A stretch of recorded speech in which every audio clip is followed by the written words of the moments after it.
Bismillahirrahmanirrahim. Assalamualaikum warahmatullahi wabarakatuh. Salam perubahan. Sahabat semua, siapa yang gak kenal Dr. Lewis? Dokter kontroversial yang kemudian menggegerkan kita semuanya di seluruh Indonesia, bahkan mungkin di luar negeri. Karena apa yang dia ucapkan bertentangan dengan apa yang disampaikan oleh Departemen Kesehatan, oleh Menteri Kesehatan, oleh Satgas Covid, dan semua pihak yang ada di kubu yang hari ini mendapatkan tanggung jawab mengelola penanganan COVID-19.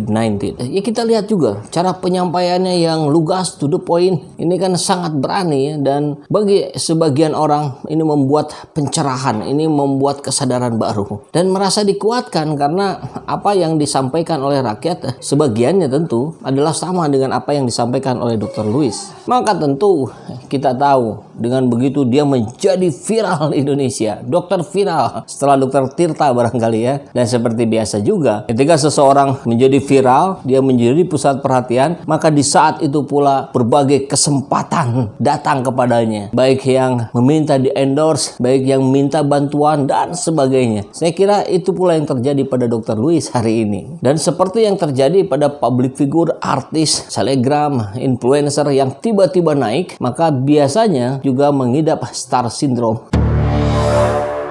Ya, saya tidak tahu apakah Dr. Lewis pun hari ini sedang mengidap star syndrome atau tidak. Tapi yang jelas, beliau hari ini mengendorse sebuah partai politik baru yang kita baru dengar. Saya yakin sahabat semua pun baru mendengarnya. Pandai. Baru dengar kan? Sama. Saya juga baru mendengar. Maksudnya apa ini? Pandai ini apakah sebuah kepanjangan? Ya, kita cari tahu ya.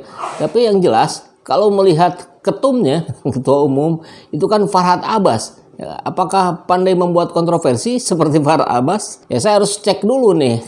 Oh, Pandai ini adalah Partai Negeri Daulat Indonesia. Pandai. Oke. Ini saya kira kalau Partai Umat, Partai Gelora, Partai Masumi Reborn, itu udah kita dengar jauh-jauh hari. Tapi ini baru kita dengar hari ini dengan ketua umumnya Farhad Abbas yang pandai membuat kontroversi. Ya, mudah-mudahan sih apa yang saya duga ini tidak yang sebenarnya terjadi ya. Cuman ya sedikit menyayangkan juga lah kepada Dr. Lewis yang kemudian frame yang ada di masyarakat, citra yang terbentuk adalah seorang yang berani mengungkapkan kebenaran, meski itu kebenaran versi dia.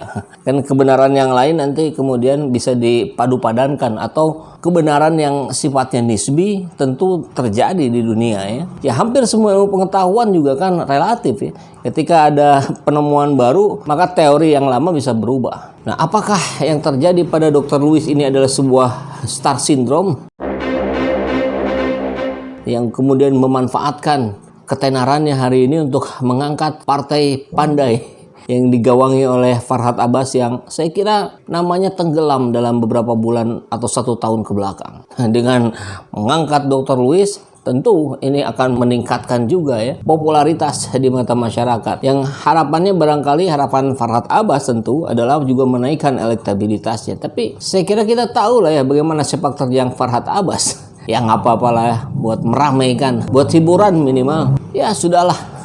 Buat kita rakyat jelata mah, kita fokus aja lah gimana caranya hari ini kita bisa mendapatkan peningkatan pendapatan. Atau malah yang kemarin-kemarin tidak mendapatkan pendapatan, mudah-mudahan hari ini kita bisa mendapatkannya untuk makan kita sehari-hari, untuk kita bertahan hidup. Jangan sampai di Agustus ini yang marak adalah lomba bertahan hidup.